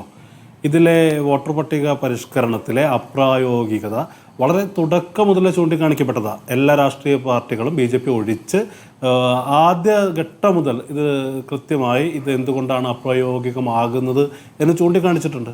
ഇതിൽ എഫക്റ്റഡ് ആകുന്നത് ആരൊക്കെയാണ്? ഇത് പ്രധാനമായും അന്ന് വോട്ടർമാരുമായി ബന്ധപ്പെട്ടുള്ള ആശങ്കകൾ പങ്കുവെക്കപ്പെട്ടിട്ടുണ്ട്. അതിൻ്റെ കൂട്ടത്തിൽ തന്നെ അതുപോലെ തന്നെ പ്രധാനമാണല്ലോ ഇത് ചെയ്യുന്ന ഉദ്യോഗസ്ഥർ എന്ന് പറയുന്നത്. ഇതൊക്കെ ചെയ്യുന്നത് മനുഷ്യരാണല്ലോ, ഇവരൊന്നും യന്ത്രങ്ങളല്ലല്ലോ. പക്ഷേ ഇത്തരം ഈ പറയുന്ന ഒരു വലിയൊരു ഹിമാലയൻ ദൗത്യം വളരെ ചുരുങ്ങിയ സമയം കൊണ്ട് മനുഷ്യസാധ്യമല്ലാത്തൊരു കാര്യമാണ് ഇവരെ ഏൽപ്പിക്കുന്നത്. അത് മാത്രമല്ല, കേരളത്തിലെ സവിശേഷമായ സാഹചര്യം നേരത്തെ ചൂണ്ടിക്കാണിക്കപ്പെട്ടതുപോലെ തദ്ദേശ തെരഞ്ഞെടുപ്പ് നടക്കുകയാണ്. 60% ആളുകൾ അതിൽ ഏർപ്പെട്ടിരിക്കുകയാണ്. അപ്പോൾ ഇരട്ടി ഭാരമാണ്. ഒരു മനുഷ്യന് സാധ്യമല്ലാത്ത കാര്യം ഒരു ഇരട്ട ഭാരം ഇവരെ ഏൽപ്പിച്ചിരിക്കുകയാണ്. അതിൻ്റെ അനിവാര്യമായ ദുരന്ത ഫലങ്ങളാണ് ഇപ്പോൾ അനുഭവിച്ചുകൊണ്ടിരിക്കുന്നത്. ഇത് രാഷ്ട്രീയ പാർട്ടികൾ ജനങ്ങളുമായി നേരിട്ട് ഇടപഴകുന്ന ആളുകൾ എന്നുള്ള നിലയ്ക്ക് നിരവധി തവണ ചൂണ്ടിക്കാണിച്ചതാണ്. പക്ഷേ തെരഞ്ഞെടുപ്പ് കമ്മീഷൻ അതിന് മുഖവിലക്കെടുത്തില്ല. അതിൻ്റെ അനിവാര്യമായ പരിണിതിയാണ് ഇപ്പോൾ ഉണ്ടായിരിക്കുന്നത്. അത് മാത്രമല്ല, അത് ഈ സംഭവം എന്ന് പറയുന്നത് പ്രത്യേകിച്ച് ഇലക്ഷനുമായി ബന്ധപ്പെട്ട് വോട്ടർ പട്ടിക പരിഷ്കരണവുമായി ബന്ധപ്പെട്ട് പരിശോധിക്കേണ്ടതാണ്. അതിൻ്റെ കൂട്ടത്തിൽ സ്മൃതി, ഞാനൊരു കാര്യം കൂടി പങ്കുവയ്ക്കാൻ ആഗ്രഹിക്കുകയാണ്. പലപ്പോഴും IT മേഖലയുമായൊക്കെ ബന്ധപ്പെട്ടാണ് അമിത ജോലി ഭാരം, അതിൻ്റെ സമ്മർദ്ദം, അതൊക്കെ നമ്മൾ ചർച്ച ചെയ്യപ്പെട്ടുള്ളത്. പക്ഷേ ഇപ്പോൾ കേരളത്തിൽ നടക്കുന്നത് എന്താ? നിരന്തരമായി ഇത്തരം ആത്മഹത്യകൾ ഗവൺമെൻറ് ജോലിക്കാരുടെ ഇടയിൽ വ്യാപകമാകുന്നുണ്ട്. നവീൻ ബാബുവിൻ്റെ മരണം, അത് കണ്ണൂർ, അതിന് പ്രാദേശികമായ കാരണങ്ങളുണ്ടാകാം. അടുത്ത് തന്നെ ഈ പാലക്കാട് ജില്ലയിൽ ചെർപ്പുളശ്ശേരിയിൽ ഒരു SHO ആത്മഹത്യ ചെയ്തു. എന്തുകൊണ്ട് ഇങ്ങനെ സംഭവിക്കുന്നു എന്നതിനെക്കുറിച്ച് മുൻവിധികളില്ലാത്തൊരു പരിശോധന ആവശ്യമാണ്. അത് നമ്മുടെ സിസ്റ്റത്തിൻ്റെ കുഴപ്പമാണെന്നേ. ഈ സിസ്റ്റം കൈകാര്യം ചെയ്യുന്ന ആളുകൾ അല്ലെങ്കിൽ സിസ്റ്റത്തിൻ്റെ പുനഃപരിശോധന എന്തുകൊണ്ട് നിരന്തരം കേരളം പോലൊരു സംസ്ഥാനത്ത് ഇത്തരം കാര്യങ്ങൾ ആവർത്തിച്ചു വരുന്നു എന്നതുകൂടി ഇതിൻ്റെ പരിധിയിൽപ്പെടുത്തണം എന്നാണ് എനിക്ക് പറയാനുള്ളത്. ശരി, ഞാനൊന്ന് സജീവിലേക്ക് പോവുകയാണ്, ജോയിന്റ് കൗൺസിൽ ചെയർമാൻ. സജീവ്, ഇപ്പോൾ BLOമാർ നാളെ സംസ്ഥാന വ്യാപകമായ പ്രതിഷേധത്തിലേക്ക് കടക്കുകയാണല്ലോ. ഈ ജോലി സമ്മർദ്ദം എന്നുള്ളത് നിങ്ങളത് നേരത്തെ തന്നെ പറയുകയും അതിന്മേൽ നടപടി ആവശ്യപ്പെടുകയും അല്ലെങ്കിൽ ഇളവുകൾ ആവശ്യപ്പെടുകയും ചെയ്തിരുന്നു. ഇപ്പോൾ അനീഷിൻ്റെ കാര്യത്തിൽ അങ്ങനെ ഉണ്ടായി എന്നാണ് കേൾക്കുന്നത്. പക്ഷെ അത് ഒരു തരത്തിലുള്ള ഇളവും നൽകാനാവില്ല എന്നുള്ളതാണല്ലോ. കഴിഞ്ഞ ദിവസം രാഷ്ട്രീയ പാർട്ടികളുമായി ചേർന്ന യോഗത്തിലും കൈമലർത്തി കാണിക്കുകയായിരുന്നു മുഖ്യ തെരഞ്ഞെടുപ്പ് ഓഫീസർ. എന്താണ് നിങ്ങളുടെ മുന്നിലുള്ള വഴി, സജീവ്? ഈ വിഷയത്തിൽ ആദ്യമേ തന്നെ ഈ അനീഷ് ജോർജിൻ്റെ വിയോഗം ആ കുടുംബത്തിനുണ്ടാക്കിയ ദുഃഖം, അതിൽ ഞങ്ങൾ പങ്കാളികളാവുകയാണ്. വളരെ ദൗർഭാഗ്യകരമായ ഒരു സംഭവമാണ് ഉണ്ടായത്. ഞങ്ങൾ ഈ SIR പരിപാടി ആരംഭിക്കുമ്പോൾ തന്നെ സംസ്ഥാന തെരഞ്ഞെടുപ്പ് ഓഫീസർക്ക്, മുഖ്യ തെരഞ്ഞെടുപ്പ് ഓഫീസർക്ക് ഇത് സംബന്ധിച്ച് തദ്ദേശ സ്വയംഭരണ തെരഞ്ഞെടുപ്പുമായി ബന്ധപ്പെട്ട് ധാരാളം ജീവനക്കാർ ROമാരുടെ സ്റ്റാഫായി, റിട്ടേണിംഗ് ഓഫീസർമാരുടെ സ്റ്റാഫായി പ്രവർത്തിക്കേണ്ടി വരുന്നു. 1. 2, ഈ ജില്ലകളിലെ ജില്ലാ ഇലക്ടറൽ ഓഫീസർ എന്ന് പറയുന്നത് കളക്ടറാണ്. കളക്ടർ തന്നെയാണ് ജില്ലാ പഞ്ചായത്തിൻ്റെ റിട്ടേണിംഗ് ഓഫീസർ. ഇതേ കളക്ടറാണ് ഈ സംസ്ഥാന തെരഞ്ഞെടുപ്പ് കമ്മീഷൻ്റെ മുഖ്യ തെരഞ്ഞെടുപ്പ് ജില്ലകളിലെ തെരഞ്ഞെടുപ്പ് ഓഫീസറും ഇദ്ദേഹമാണ്. ആ കളക്ടറുടെ കീഴിൽ വില്ലേജ് ഓഫീസുകൾ വരെ വരുന്ന മുഴുവൻ ജീവനക്കാരും തദ്ദേശ സ്വയംഭരണ തെരഞ്ഞെടുപ്പുമായി ബന്ധപ്പെട്ട് സെക്ടറൽ ഓഫീസർമാർ വരെയുള്ള ചുമതലകൾ നിർവഹിച്ചു വരികയാണ്. അതേ ജീവനക്കാർ ഈ BLOമാരുടെ, ഇപ്പോൾ ഒരു വില്ലേജിലെ SVO എന്ന് പറയുന്നത് സ്പെഷ്യൽ വില്ലേജ് ഓഫീസർ എന്ന് പറയുന്നത് 10 BLOമാർക്ക് ഒരു സൂപ്പർവൈസറായി കൂടെ പ്രവർത്തിക്കുകയാണ്. ഒരേ സമയം 2 ചുമതലകൾ, 2 അധിക ചുമതലകളും അവരുടെ റൂട്ടീൻ ചുമതലകളും നിർവഹിക്കേണ്ടി വരുന്നു എന്നതാണ് റവന്യൂ വകുപ്പ് ജീവനക്കാർ ഇതിനകത്ത് വലിയ സമ്മർദ്ദമാണ് അനുഭവിക്കുന്നത്. അതോടൊപ്പം BLOമാരുടെ സംബന്ധിച്ചിടത്തോളം കേരളത്തിൽ നേരത്തെ തന്നെ ആവശ്യമായ BLOമാരെ ഇവരെടുത്തിട്ടുണ്ടായിരുന്നു. എടുത്ത BLOമാരെ ഒന്നും തന്നെ അവരുടെ സ്വന്തം ഇഷ്ടപ്രകാരം BLOമാരായതല്ല. ഇലക്ഷൻ കമ്മീഷൻ അവരുടെ സൗകര്യാർത്ഥം ഓരോരുത്തരെയും BLOമാരാക്കി നിശ്ചയിച്ചിട്ടുണ്ടായിരുന്നു. അതിൽ അംഗനവാടി ടീച്ചർമാരെ വരെ BLOമാരാക്കിയിരുന്നു. പക്ഷേ ഇപ്പോൾ കേന്ദ്ര തെരഞ്ഞെടുപ്പ് കമ്മീഷൻ ഈ അടുത്ത കാലത്ത് അംഗനവാടി ടീച്ചർമാരെ ഒഴിവാക്കണമെന്ന് ആവശ്യപ്പെട്ടു. അങ്ങനെ വന്നപ്പോൾ തദ്ദേശ സ്വയംഭരണ സ്ഥാപനങ്ങളിലെ ജീവനക്കാരെ ഉൾപ്പെടെ BLOമാരായി നിശ്ചയിച്ചുകൊണ്ട് കേന്ദ്ര തെരഞ്ഞെടുപ്പ് കമ്മീഷൻ ഉത്തരവിറക്കി. അങ്ങനെ നിയോഗിക്കപ്പെട്ട ജീവനക്കാർ റിട്ടേണിംഗ് ഓഫീസർമാരുടെ സ്റ്റാഫായപ്പോൾ സംസ്ഥാന തെരഞ്ഞെടുപ്പ് കമ്മീഷൻ പറഞ്ഞു അവരെ BLOമാരായി ജോലി ചെയ്യാൻ കഴിയില്ല. സംസ്ഥാന തെരഞ്ഞെടുപ്പ് കമ്മീഷൻ്റെ ജോലിയുമായി ബന്ധപ്പെട്ട് പ്രവർത്തിക്കുന്ന ജീവനക്കാർ BLO ജോലി ചെയ്യരുത് എന്ന് സംസ്ഥാന തെരഞ്ഞെടുപ്പ് കമ്മീഷൻ ഉത്തരവിറക്കുന്നു. കേന്ദ്ര തെരഞ്ഞെടുപ്പ് കമ്മീഷൻ പറയുന്നു 4-ാം തീയതി മുതൽ ഈ BLOമാരെ റിലീവ് ചെയ്ത് ഈ SIRമായി ബന്ധപ്പെട്ട ജോലി മാത്രം ചെയ്യണം എന്ന് പറയുന്ന ഒരു പ്രതിസന്ധി വന്നു. അപ്പോൾ ഈ ജില്ലാ കളക്ടർമാർ ചെയ്തത് എന്താണെന്ന് വെച്ചാൽ ഈ ROമാരുടെ സ്റ്റാഫിനെ BLO ഡ്യൂട്ടിയിൽ നിന്ന് ഒഴിവാക്കി. എന്നിട്ട് പുതിയ കുറേ ജീവനക്കാരെ BLOമാരായി നിശ്ചയിച്ചു. അവർക്ക് ആർക്കും പരിശീലനം കിട്ടിയിട്ടില്ല. ഞാൻ മനസ്സിലാക്കുന്നത് അനീഷ് ജോർജ് എന്ന് പറയുന്ന ജീവനക്കാരൻ അതെ ഈ അനീഷ് ജോർജ് എന്ന് പറയുന്ന ജീവനക്കാരൻ ഈ രണ്ടാമത് ചേർക്കപ്പെട്ട ഈ അടുത്ത കാലത്ത് അംഗനവാടി ടീച്ചർമാരെയും കൂടെ ഒഴിവാക്കിയപ്പോൾ ചേർക്കപ്പെട്ട BLO ആണ്. അതുകൊണ്ട് തന്നെ അയാൾക്ക് ആവശ്യമായ ഒരു പ്രായോഗിക പരിശീലനവും ഇത് നൽകിയിട്ടുണ്ടായിരുന്നില്ല. 1. 2, ഇതിനകത്തുള്ള പ്രശ്നം ഈ 4-ാം തീയതി മുതൽ ഇത് തുടങ്ങുമ്പോൾ കേന്ദ്ര തെരഞ്ഞെടുപ്പ് കമ്മീഷൻ്റെ ഈ പ്രിൻ്റഡ് ഫോം ഒരു വീട്ടിൽ, അതും കൂടെ മനസ്സിലാക്കണം, ഒരു ബൂത്ത് എന്ന് പറയുന്നത് ഏകദേശം 750 മുതൽ 1450 വരെ വോട്ടർമാർ ഉൾപ്പെടുന്ന ബൂത്തുണ്ട്. നമുക്കൊരു ബൂത്ത് ശരാശരി 1200 വോട്ടർമാരെന്ന് നിശ്ചയിച്ചുള്ളൂ. അങ്ങനെയാണെങ്കിൽ പോലും ഒരു ബൂത്തിലെ 300 ആളുകൾക്ക് ഒരു ദിവസം ഫോം കൊടുക്കണം എന്നിവർ നിശ്ചയിക്കുന്നു. അത് 4-ാം തീയതി ഇവർ VIPകളെയെല്ലാം കളക്ടർമാരുടെ നേതൃത്വത്തിൽ പോയി കണ്ടുകൊണ്ട് മാധ്യമ വാർത്തയുണ്ടാക്കുന്നു. 5-ാം തീയതി മുതൽ 300 ഫോറം ഇവർ കൊണ്ടുപോയി വീടുകളിൽ വിതരണം ചെയ്യണം എന്ന് നിശ്ചയിക്കുകയാണ്.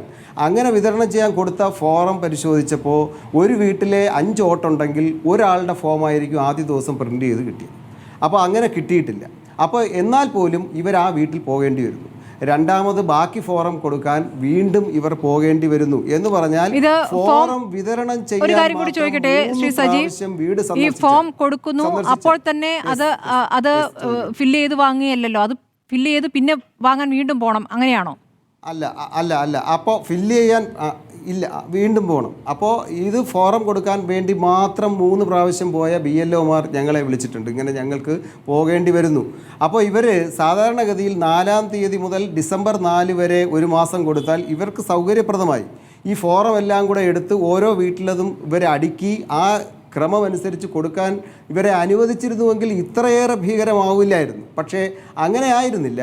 മറിച്ച് ഈ ഫോറം എല്ലാം തന്നെ അടിച്ചു വന്നത് 9-ാം തീയതി ഞായറാഴ്ചയാണ്. ചീഫ് ഇലക്ടറൽ ഓഫീസർ നിഷേധിക്കുമെങ്കിൽ നിഷേധിക്കട്ടെ. 9-ാം തീയതി ഞായറാഴ്ചയാണ് കേരളത്തിലെ വോട്ടർമാരുടെ മുഴുവൻ പ്രിൻ്റഡ് ഫോറവും ജില്ലാ കേന്ദ്രങ്ങളിലെത്തിയത്. അവിടെ നിന്ന് ഇത് ഓരോ വില്ലേജുകളിലെത്തിച്ച് അവിടെ നിന്ന് ഇത് ഇവർ BLOമാർ കളക്ട് ചെയ്ത് കൊണ്ടുപോകണം. ആകെ ഇവർ ചെയ്ത സഹായം ഈ ചില BLOമാർക്ക് രണ്ടാമത് വന്ന ഫോറം അവരുടെ വീടുകളിൽ എത്തിച്ചിട്ടുണ്ട് എന്നാണ് ഇവരിപ്പോൾ പറയുന്ന ഒരു സഹായം എന്ന് പറയുന്നത്. ഈ 300 ഫോറം എന്ന് പറഞ്ഞാൽ അതിൻ്റെ 2 കോപ്പി, അപ്പോൾ 600 ഫോറമായി.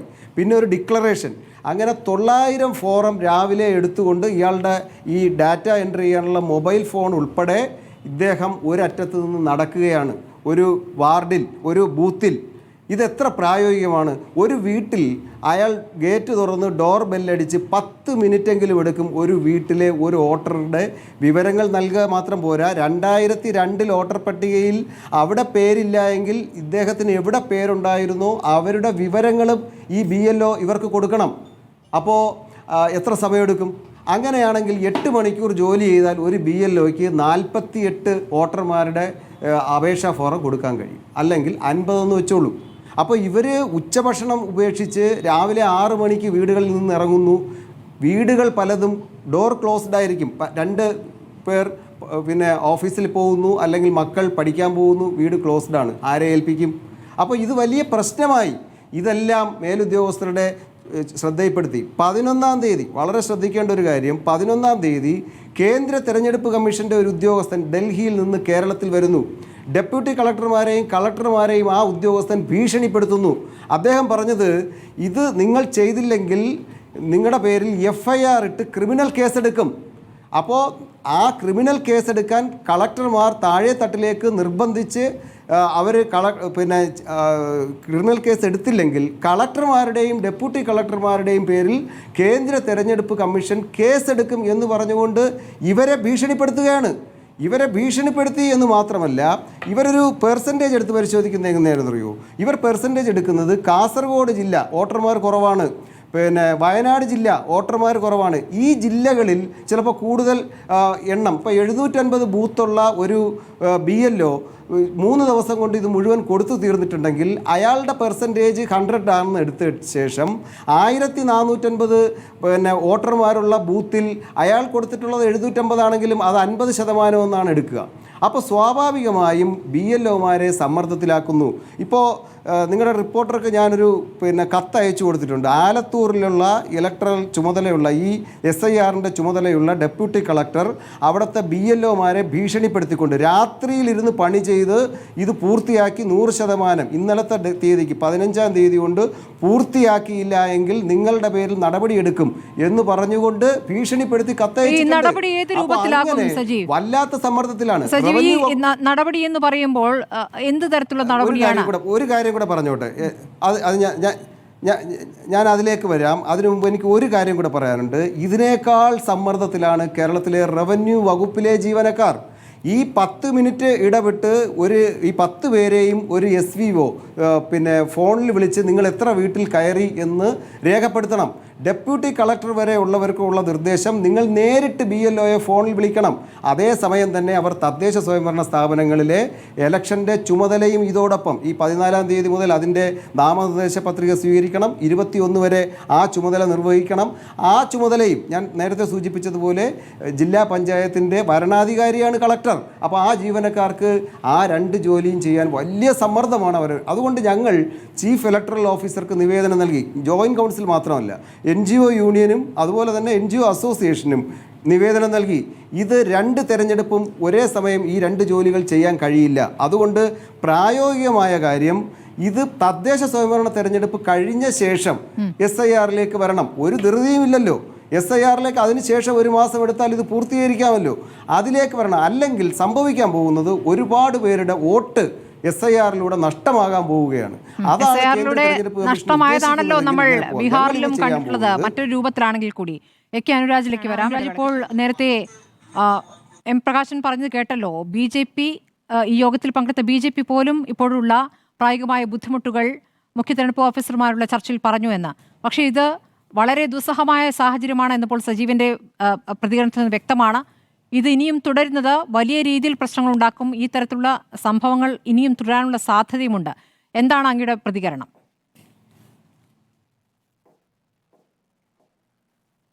SIR എന്നത് വോട്ടർ പട്ടികയുടെ കാലികമായ പരിഷ്കരണ പദ്ധതിയാണ്. അത് ഇപ്പോൾ തുടങ്ങിയതല്ല, വളരെ മുമ്പ് മുതലേ ഉള്ളതാണ്. 2 ദശാബ്ദത്തെ മറ്റോ ഇടവേള ഉണ്ടായിരുന്നു. അത് പുനരാരംഭിക്കുകയാണ്. അതുകൊണ്ട് അത് വോട്ടർ പട്ടികയുടെ ശുദ്ധീകരണമാണ്. നമുക്കറിയാം, നമുക്ക് എല്ലാവർക്കും വോട്ടർ പട്ടികയെ പറ്റിയൊക്കെ പലതരത്തിലുള്ള പരാതികൾ ഇപ്പോൾ ഉണ്ട്. അപ്പോൾ ആ പരാതികളൊക്കെ പരിഹരിക്കുന്നതിനുള്ള സംവിധാനമാണ് SIR. അപ്പോൾ അതുകൊണ്ട് തന്നെ SIR എതിർക്കപ്പെടേണ്ട ഒന്നല്ല എന്നുള്ളത് മാത്രമല്ല, അത് നടപ്പാക്കപ്പെടേണ്ട ഒന്നുമാണ്. പിന്നെ അത് നടപ്പാക്കുന്നത് സംബന്ധിച്ച് നടപടിക്രമങ്ങളൊക്കെ അതത് സംസ്ഥാനത്ത് അല്ലെങ്കിൽ അതത് ഉദ്യോഗസ്ഥ തലങ്ങളിൽ നടപ്പാക്കേണ്ടതാണ്. അത്തരത്തിലുള്ള പ്രശ്നങ്ങളൊക്കെ ചർച്ച ചെയ്യുകയോ പരിഹരിക്കുകയോ അങ്ങനെ തന്നെ മുന്നോട്ട് പോവുകയുമാണ് വേണ്ടത്. അതിലുണ്ടാകുന്ന പ്രശ്നങ്ങളെയും നമ്മൾ അതത് സമയത്ത് നമ്മൾ നടപ്പാക്കി വരുമ്പോൾ ഉണ്ടാകുന്ന പ്രശ്നങ്ങളെയും ചർച്ചയ്ക്ക് വിധേയമാക്കേണ്ടതും പരിഹരിക്കപ്പെടേണ്ടതുമാണ്. അമാനുഷികമായ കാര്യങ്ങളൊന്നും ഉദ്യോഗസ്ഥർക്ക് ചെയ്യാൻ സാധിക്കില്ല. മനുഷ്യത്വ വിരുദ്ധമായിട്ടുള്ള സംവിധാനം ഉണ്ടാകാനും പാടില്ല.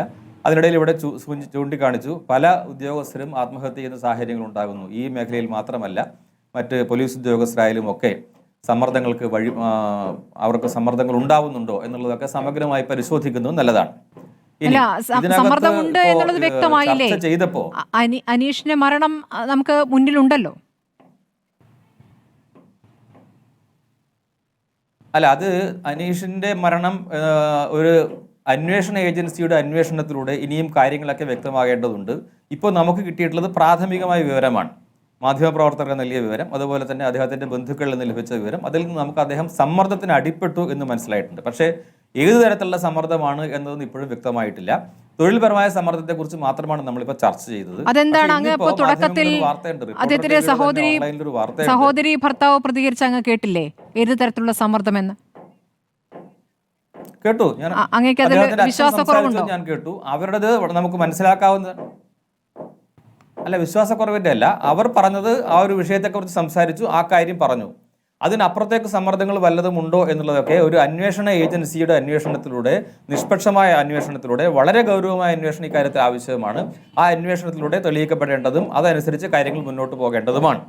അപ്പോൾ ഇന്ന് തന്നെ ഇപ്പം നമ്മളിപ്പോൾ സമ്മർദ്ദത്തെക്കുറിച്ച് ഇവിടെ ചർച്ച ചെയ്തപ്പോൾ ഒരു സമ്മർദ്ദത്തെക്കുറിച്ച് മാത്രമാണ് നമ്മൾ ചർച്ച ചെയ്തത്, മറ്റൊരു സാഹചര്യത്തെക്കുറിച്ച് നമ്മൾ ചർച്ച ചെയ്തില്ല. കണ്ണൂർ ജില്ലയിൽ ഈ BLO എന്ന നിലയിൽ ഇദ്ദേഹം പോകാൻ തീരുമാനിച്ചത് CPIM, കോൺഗ്രസ് എന്നീ 2 രാഷ്ട്രീയ പാർട്ടികളുടെ BLAമാരുമായിട്ടാണെന്നും അതിൽ CPIMന്റെ BLA എത്തിയില്ല എന്നും കോൺഗ്രസിൻ്റെ BLA മാത്രമാണ് കൂടെ പോയതെന്നും ആ സാഹചര്യത്തിൽ അദ്ദേഹത്തിന് ചില സമ്മർദ്ദങ്ങൾ ഉണ്ടായി എന്നും ഒക്കെയുള്ള വാർത്തകൾ ഞാൻ കുറച്ച് നേരത്തെ റിപ്പോർട്ടർ TVയുടെ ഓൺലൈനിൽ തന്നെ കണ്ടു. അപ്പോൾ അങ്ങനെയുള്ളൊരു സാഹചര്യം, അതായത് നമുക്ക് ഈ വോട്ടർ പട്ടിക ശുദ്ധീകരിക്കുക എന്ന കാര്യം തന്നെ വേണ്ട എന്ന് പറയുന്ന ഒരു അവസ്ഥയിലേക്ക് നമ്മുടെ രാഷ്ട്രീയ പാർട്ടികൾ എത്തുകയും അതോടൊപ്പം കേരളത്തിലെ രാഷ്ട്രീയ സാഹചര്യം നമ്മൾ കാണണം. അതായത് പലപ്പോഴും കള്ളവോട്ടുകളും ഒക്കെ നടക്കുന്ന സാഹചര്യം കേരളത്തിലും, ഇരട്ട വോട്ടുകളും ഒക്കെ ഉണ്ട്. ഈ ഇരട്ട വോട്ടൊക്കെ ഒഴിവാക്കുന്ന സംവിധാനമാണ് SIR. അതുകൊണ്ട് തന്നെ അതിനെ എതിർക്കേണ്ട കാര്യമില്ല. അല്ലെങ്കിൽ ഈ SIR വഴി ചിലർ പുറത്തു പോകുമോ എന്നൊക്കെ ചില ആശങ്കകളൊക്കെ ചില കേന്ദ്രങ്ങൾ ബോധപൂർവമോ അല്ലെങ്കിൽ അറിവില്ലായ്മ കൊണ്ടോ പുറത്തുവിടുകയാണ്. അപ്പോൾ അതൊന്നും അടിസ്ഥാനമുള്ളതല്ല എന്നുള്ള രീതിയിലുള്ള കൃത്യമായ വിശദീകരണങ്ങൾ നമുക്ക് ലഭിച്ചു കഴിഞ്ഞു. അതുകൊണ്ട് SIR എതിർക്കപ്പെടേണ്ടതല്ല. അതുപോലെ തന്നെ ഈ സമ്മർദ്ദം എന്നത് നമ്മൾ ഇപ്പോൾ ഇവിടെ ഈ ചർച്ചയിൽ ചൂണ്ടിക്കാണിച്ച സമ്മർദ്ദം മാത്രമല്ലാതെ അതിനപ്പുറത്തേക്കുള്ള കേരളത്തിലെ പ്രത്യേക സാഹചര്യം, അതായത് രാഷ്ട്രീയത്തിൽ മേൽക്കൈയുള്ള രാഷ്ട്രീയ പാർട്ടികൾ മറ്റു രാഷ്ട്രീയ പാർട്ടികളെ അടിച്ചമർത്തുന്ന സമീപനം ഉണ്ടാകുന്നത് തെരഞ്ഞെടുപ്പ് രംഗത്ത് വളരെ കൂടുതലുണ്ട്. അത് ഏറ്റവും കൂടുതൽ നടക്കുന്ന ജില്ലകളിൽ ഒന്നാണ് കണ്ണൂർ. അതുകൊണ്ട് കണ്ണൂരിലാണ് നിർഭാഗ്യകരമായി ഈ സംഭവം ഉണ്ടായത്. അതുകൊണ്ട് ആ വശം കൂടി പഠനവിധേയമാക്കേണ്ടതാണ്. അത് പഠനവിധേയമാക്കാതെ ഒരു വിഷയം മാത്രം ചർച്ച ചെയ്യുകയും അതുപോലെ തന്നെ SIR തന്നെ ഈ കാരണത്താൽ അവസാനിപ്പിക്കേണ്ടതാണ് എന്ന് പറയുകയും ചെയ്യുമ്പോൾ അതിൻ്റെ പിറകിലുള്ള നിഗൂഢ ലക്ഷ്യം വ്യക്തമാണ്. അതായത് വോട്ടർ പട്ടിക നേരായ വണ്ണം പുതുക്കപ്പെട്ട് അതനുസരിച്ച് തെരഞ്ഞെടുപ്പ് നടക്കരുത് എന്ന് ചിന്തിക്കുന്ന രീതിയിലുള്ള നിലവിലുള്ള രീതിയിലുള്ള ഈ പറയുന്ന രീതിയിലുള്ള മാൽ പ്രാക്ടീസസ് നടത്താനുള്ള അവസരങ്ങൾ ഇനിയും ഇവിടെ ബാക്കി നിർത്തണം എന്ന് പറയുന്ന ഒരു നിഗൂഢ താല്പര്യം അതിൻ്റെ പിറകിലുണ്ടോ എന്ന് ന്യായമായും സംശയിക്കേണ്ടതാണ്. ശരി, ഞാൻ ഇതിൽ ശ്രീ എം പ്രകാശിന്റെ അഭിപ്രായം തേടുകയാണ്. ഇടവേളയ്ക്ക് പ്രകാശൻ അനുരാജ് പറഞ്ഞതിനോട് അങ്ങേക്ക് പ്രതികരിക്കാം. അതോടൊപ്പം തന്നെ അനീഷിന്റെ മരണത്തിന്റെ ആത്മഹത്യയുടെ പശ്ചാത്തലത്തിൽ BLOമാരുടെ ജോലി ഭാരം സംബന്ധിച്ച് ഇനി CPM നടത്താൻ പോകുന്ന ഇടപെടൽ എന്താണ്?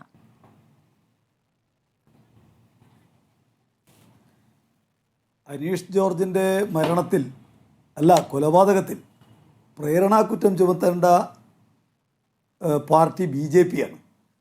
യഥാർത്ഥത്തിൽ ഈ കേസിലുള്ള പ്രതിഭാഗം വക്കീലിന് വേണ്ടിയുള്ള ഒരു വാദമാണ് ഇവിടെ ഉന്നയിക്കപ്പെട്ടിരിക്കുന്നത്. യഥാർത്ഥത്തിൽ എന്താണ് ഈ പറയുന്ന പ്രത്യേക റിവിഷൻ്റെ അടിയന്തര ആവശ്യം? അത് പറയേണ്ടത് BJP ആണ്. BJPയുടെ ഗവൺമെൻറ്റാണ് ഈ കാര്യം നടപ്പാക്കുന്നത്. പിന്നെ ജനാധിപത്യത്തെക്കുറിച്ച് ഇവിടെ തെരഞ്ഞെടുപ്പ് കമ്മീഷനിൽ സുപ്രീം കോടതി ജഡ്ജി വേണം എന്ന് പറഞ്ഞിരിക്കുന്ന കാര്യം മാറ്റിയിട്ട് അവിടെ തങ്ങളുടെ പാർട്ടിക്കാരൻ വേണമെന്ന് തീരുമാനിച്ചത് BJPയുടെ കേന്ദ്ര ഗവൺമെൻറ്റല്ലേ? സുപ്രീം കോടതി വിധിയെ പോലും അക്കാര്യത്തിൽ മാനിക്കാതെ ഇലക്ഷൻ കമ്മീഷനിൽ മാറ്റം വരുത്തി എന്തിനാ? താങ്കൾ ഉദ്ദേശിക്കുന്ന കാര്യം നടപ്പിലാക്കാനല്ലേ? പിന്നെ ജനാധിപത്യത്തെക്കുറിച്ചൊന്നും പറയാൻ BJPക്ക് ഒരു അധികാരമില്ല. ഇവിടെ തെരഞ്ഞെടുക്കപ്പെട്ട MPമാരെ MLAമാരെ എത്ര ആളുകളെ ഈ കഴിഞ്ഞൊരു 10 കൊല്ലക്കാലം വിലക്ക് വാങ്ങിയിട്ടുണ്ട് BJP. എന്നിട്ട് അവരെന്താ ജനാധിപത്യത്തെക്കുറിച്ച് പറയേണ്ട കാര്യം? പിന്നെ അവരുടെ ഉദ്ദേശം വളരെ വ്യക്തമാണ്. കുറേ പേരുടെ വോട്ട് നഷ്ടപ്പെടുത്തുക, പൗരത്വ നിയമം പിൻവാതിലൂടെ നടപ്പിലാക്കുക, അതല്ലേ അവർ ചെയ്തുകൊണ്ടിരിക്കുന്നത്. ഇപ്പോൾ ഇവിടെ കേരളത്തിലെ ബൂത്ത് കള്ളവോട്ടിനെ കുറിച്ച് പറഞ്ഞല്ലോ. ഞാൻ ചോദിക്കട്ടെ, ത്രിപുരയിലും പശ്ചിമ ബംഗാളിലും 100 കണക്കിന് ബൂത്തുകൾ BJPക്കാർ പിടിച്ചു എന്നുള്ള കാര്യം തെരഞ്ഞെടുപ്പ് കമ്മീഷൻ പരാതിയെ കിട്ടിയല്ലേ? അന്വേഷിക്കാൻ വേണ്ടി പോലും സന്നദ്ധമല്ലല്ലോ. അപ്പോൾ തെരഞ്ഞെടുപ്പ് കമ്മീഷനെ രാഷ്ട്രീയ ഉപകരണമാക്കി മാറ്റി തങ്ങൾക്ക് ഇഷ്ടമില്ലാത്ത കുറേ വോട്ടർമാരെ ഒഴിവാക്കാൻ വളരെ വേഗത്തിൽ ഈ കാര്യം നടപ്പിലാക്കാനുള്ള BJPയുടെ വ്യഗ്രതയാണ് ഈ പറയുന്ന കാര്യങ്ങളെല്ലാം ആധാരം എന്നുള്ളത് കാണണം. അതാണ് ഞാൻ പറഞ്ഞത്. അനീഷ് ജോർജിൻ്റെ മരണത്തിൽ കൊലപാതകത്തിൽ യഥാർത്ഥത്തിൽ പ്രേരണാകുറ്റം ചുമത്തേണ്ടത് BJP ആണ്. ഇവിടെ ഇപ്പോൾ ഈ കാര്യം നടത്തിയില്ലെങ്കിൽ എന്താ പ്രശ്നം? ഈ പറയുന്ന ഇപ്പോൾ ഡിസംബർ 9 ഇവിടെ കരട് വോട്ടർ പട്ടിക പ്രസിദ്ധീകരിക്കുമെന്നാണ്. ഡിസംബർ 9 കേരളത്തിലെ തെരഞ്ഞെടുപ്പ് ദിവസമാണ്. തെക്കൻ കേരളത്തിലാകെ അന്ന് തെരഞ്ഞെടുപ്പാണ്. എന്നിട്ടാണ് കമ്മീഷൻ നിർബന്ധം പിടിക്കുന്നത് അന്ന് കരട് വോട്ടർ പട്ടിക പ്രസിദ്ധീകരിക്കണം, അല്ലെങ്കിൽ ഇത് ആകാശിടിഞ്ഞ് വീഴുവോ? ഇവിടെ എല്ലാ രാഷ്ട്രീയ പാർട്ടികളും എതിർക്കുന്ന ഒരു കാര്യം നടപ്പിലാക്കാൻ എന്തിനാ BJPക്ക് നിർബന്ധിക്കുന്നത്?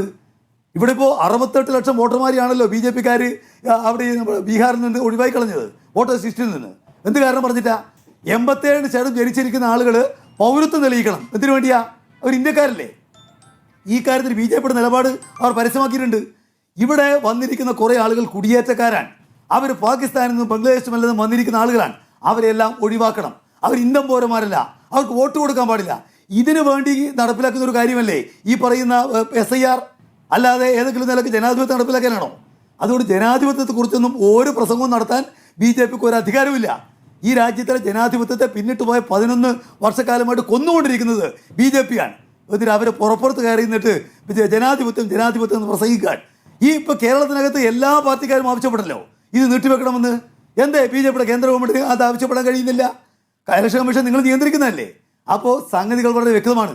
ഈ കൊലപാതകത്തിന് നേരിട്ട് ഉത്തരം പറയേണ്ടത് മറ്റാരുമല്ല, BJP ആണ്. അവർ അടിച്ചേൽപ്പിക്കുന്ന അന്യായമാണ്. ഉദ്യോഗസ്ഥന്മാരുടെ മേലെ കണ്ടമാനം കാര്യങ്ങൾ കെട്ടിയേൽപ്പിച്ച് അവരെ ജീവിക്കാൻ പോലും വിടാത്ത അവരാക്കിയിട്ട് മാറ്റിയിട്ട് അവർ നല്ലവള ജമയാണ്. ഇതെല്ലാം മനസ്സിലാക്കാൻ ജനങ്ങൾക്കാവും എന്നുള്ളത് അവർക്ക് മനസ്സിലാവണം എന്ന് ഞാൻ പറയുന്നുള്ളൂ.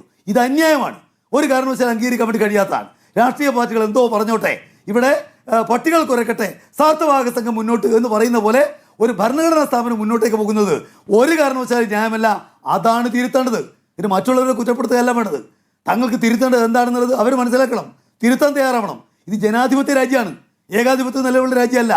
ജനങ്ങളുടെ താല്പര്യങ്ങളെ പക്ഷേ ശ്രീ എം പ്രകാശൻ, SIR-മായി ബന്ധപ്പെട്ട നിങ്ങളുടെ നിലപാട് SIR വേണ്ട എന്നുള്ളതല്ലല്ലോ. SIR ഇപ്പോൾ വേണ്ട എന്ന് മാത്രമല്ലേ ഉള്ളൂ?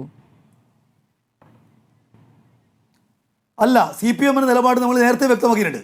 SIR യഥാർത്ഥത്തിൽ പൗരത്വ നിയമത്തിലൂടെ കൊണ്ടുവന്ന അന്യായമായ കാര്യം പിൻവാതിലൂടെ നടപ്പിലാക്കുന്ന ശ്രമമാണ്. കോടതിയിൽ പറഞ്ഞത് ഇപ്പോൾ വേണ്ടെന്നാണ്. കോടതിയെ സമീപിച്ചപ്പോൾ ഇപ്പോൾ വേണ്ട എന്ന് മാത്രമാണ് പറഞ്ഞിട്ടുള്ളത്. ഞങ്ങൾക്ക് ഇന്ത്യ രാജ്യത്താകെ ഞങ്ങളുടെ പാർട്ടിയുടെ നിലപാട് ഞങ്ങൾ പറഞ്ഞിട്ടുണ്ട്. കേരളത്തിലെ ഗവൺമെൻറ് കൊടുക്കുമ്പോൾ കേരളത്തിൽ ഇപ്പോൾ വേണ്ടെന്നല്ലാതെ CPM നിലപാട് സുവ്യക്തമാണ്. SIR ഇപ്പം നടത്തേണ്ട യാതൊരു കാര്യമില്ല. അത് BJPയുടെ രാഷ്ട്രീയ താല്പര്യം കൊണ്ട് മാത്രം നടത്തുന്ന ഒരു കാര്യമാണ്. അതിനെ സംബന്ധിച്ച് ഞങ്ങൾക്ക് വളരെ കൃത്യമായ അഭിപ്രായമുണ്ട്. ഞങ്ങൾ പരസ്യമായിട്ട് കാര്യം പറഞ്ഞിട്ടുണ്ട്. ഇത് BJPയുടെ ഒരു രാഷ്ട്രീയ വ്യായാമമാണ്, ഒരു സംശയം അക്കാര്യത്തിലില്ല. പക്ഷേ രാഷ്ട്രീയ വ്യായാമം നടക്കുക തന്നെ ചെയ്യുമല്ലോ. VR അനൂപ്, ഇപ്പോൾ SIR-മായി ബന്ധപ്പെട്ട് ഏറ്റവും വലിയ തിരിച്ചടി ഉണ്ടായിരിക്കുന്നത് കോൺഗ്രസിനാണ്, അല്ലെങ്കിൽ ഏറ്റവും കൂടുതൽ പഴി കേൾക്കുന്നത് കോൺഗ്രസിനാണ് ബീഹാറിലെ തെരഞ്ഞെടുപ്പ് ഫലത്തിൽ. ഇപ്പോൾ കേരളത്തിലെ സാഹചര്യം മറ്റൊരു രൂപത്തിൽ അത് അവതരിപ്പിക്കപ്പെടുകയാണ്.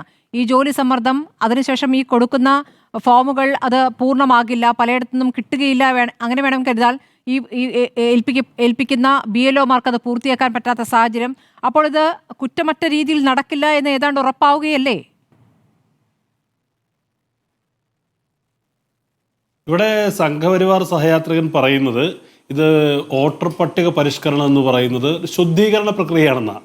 അതിനകത്ത് തന്നെയാണ് പ്രശ്നം. ഈ ശുദ്ധീകരണം നടത്തുന്നവരുടെ ഉദ്ദേശശുദ്ധിയിൽ നമുക്ക് സംശയമുണ്ടെന്നേ. തെരഞ്ഞെടുപ്പ് കമ്മീഷൻ എന്ന് പറയുന്നത് സംഘപരിവാറിൻ്റെ ഉപകരണമായി മാറി. സംഘപരിവാറിനെ സംബന്ധിച്ച് പ്രത്യയശാസ്ത്രപരമായി ശുദ്ധീകരണം എന്ന് പറയുന്നത് എന്താ? ഈ രാജ്യത്തെ ന്യൂനപക്ഷങ്ങൾ ഉൾപ്പെടെയുള്ള ആളുകളെ രാഷ്ട്ര ശരീരത്തിൽ നിന്ന് അവരെ മാറ്റി നിർത്തിക്കൊണ്ട് രാഷ്ട്രത്തെ ശുദ്ധീകരിക്കുക എന്ന് പറയുന്ന ആളുകളാ ഇവിടെ ഇപ്പോൾ കേരളത്തിൽ നിന്ന് നടക്കുന്നത്. പണ്ട് പൗരത്വ സമരകാലത്ത് നമ്മൾ പറഞ്ഞു കേട്ടൊരു കഥയുണ്ട്. ആസാമിൽ മുൻ രാഷ്ട്രപതിയിലെ കുടുംബത്തിലെ അംഗങ്ങൾ ഒഴിവാക്കപ്പെട്ടു എന്നാ പൗരത്വ പട്ടികയിൽ നിന്ന്. ഇവിടെ ആലപ്പുഴയിൽ കോൺഗ്രസിന്റെ MLA ആയിരുന്ന DCC പ്രസിഡന്റ് ആയിരുന്ന A ഷുക്കൂറിന്റെ ഉൾപ്പെടെയുള്ള അദ്ദേഹത്തിന്റെ കുടുംബത്തിലെ ആളുകൾക്ക് വോട്ടില്ലാന്നേ.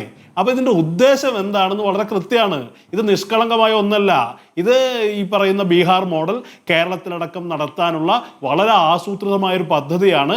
അതിൻ്റെ ഒരു വിക്റ്റിമാണ് ഇന്ന് മരിച്ച ഉദ്യോഗസ്ഥൻ എന്ന് പറയുന്നത്. ഇത് പ്രാഥമികമായി ഈ പൗരത്വ പദ്ധതി വേറൊരു രൂപത്തിൽ നടപ്പിലാക്കുന്നതാണെന്നുള്ള കാര്യത്തിൽ ഒരു സംശയവും വേണ്ട. അത് ഉത്തരേന്ത്യൻ സംസ്ഥാനങ്ങളിൽ നടന്നെങ്കിൽ കേരളത്തിലടക്കം അത്തരം ഭീഷണികളെ അതിജീവിക്കേണ്ട സാഹചര്യം, അതിനോട് ഫൈറ്റ് ചെയ്യേണ്ട സാഹചര്യം നിലനിൽക്കുന്നു എന്നുള്ളത് യാഥാർത്ഥ്യം. ഇപ്പോൾ ഷുക്കൂർ MLA ആയിരുന്ന ഒരാളുടെ കാര്യം പറഞ്ഞാൽ അതിൽ കൂടുതൽ ഉദാഹരണങ്ങളുടെ ആവശ്യമില്ലല്ലോ. ഒരു പൊതുരംഗത്ത് ഉണ്ടായിരുന്ന ഒരാൾ, ഒരു മുൻ MLA-യുടെ ഒക്കെ പേര് വോട്ടർ പട്ടികയിൽ നിന്ന് നീക്കം ചെയ്യപ്പെടുമെന്ന് മുൻപ് നമുക്ക് ആലോചിക്കാൻ പോലും കഴിയായിരുന്നു. അപ്പോൾ അത്ര ഗുരുതരമായ സാഹചര്യമാണ് നമ്മുടെ സംസ്ഥാനത്ത് നിലവിലുള്ളത്.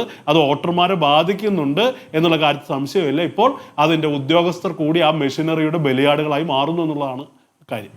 വ്യാപകമായ പ്രതിഷേധമുണ്ട്. അതിലപ്പുറം എന്ത് ചെയ്യാനാകുമെന്ന് ആലോചിക്കുന്നുണ്ടോ? കാരണം നാളത്തെ ഒരു സമര ദിവസം ഇതിൽ നിന്നും BLO-മാർ വിട്ടുനിന്നാൽ അതിനടുത്ത ദിവസം അതിലും വലിയ ജോലിഭാരമാണ് അവരെ കാത്തിരിക്കുന്നത്.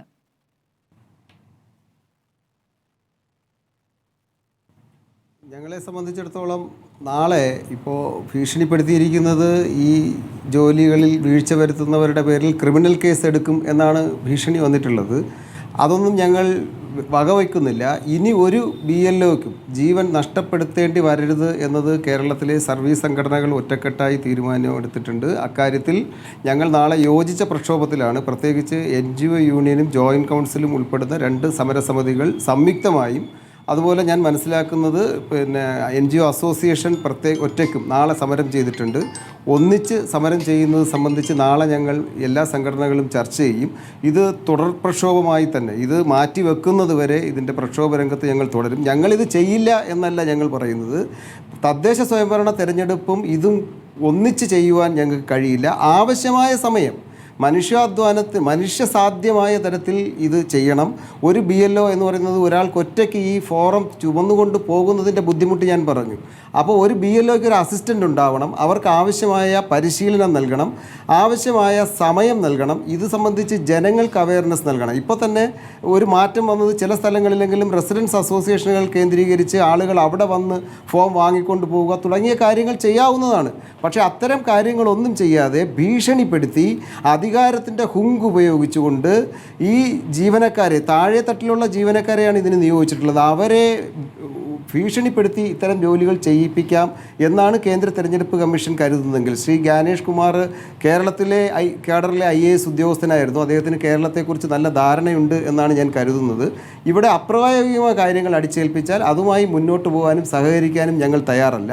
പ്രായോഗികമായി ഞങ്ങളുമായി കൂടെ ചർച്ച നടത്തിക്കൊണ്ട് ഇതെങ്ങനെ മുന്നോട്ട് കൊണ്ടുപോകാം എന്ന് ചീഫ് ഇലക്ടറൽ ഓഫീസർ ചർച്ച നടത്തി ഇത് മുന്നോട്ട് കൊണ്ടുപോകണം. അല്ലെങ്കിൽ നിയമപരമായ നടപടിയിലൂടെ ഞങ്ങൾ ഇതിനെ ചെറുക്കും എന്ന് തന്നെയാണ് പറയാനുള്ളത്. അതായത് കോടതിയെ സമീപിക്കും, വേണ്ടി വന്നാൽ കോടതിയെ സമീപിക്കും, മറ്റ് നിയമമാർഗങ്ങൾ സമീപിക്കും.